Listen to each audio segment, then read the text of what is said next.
আমি আজকে চিতই পিঠে বানাচ্ছি। আবার অনেক এলাকায় সরা পিঠেও বলে।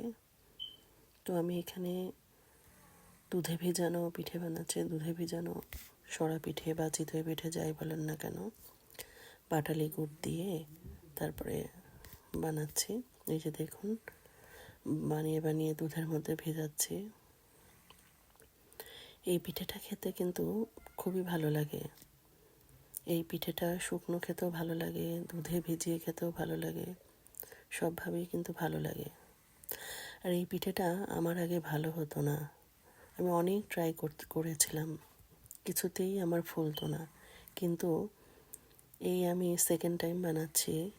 ফার্স্ট টাইমও আমার খুব ভালো হয়েছিল, সেকেন্ড টাইমও খুব ভালো হয়েছে, খুব সুন্দর ফুলেছে পিঠেটা।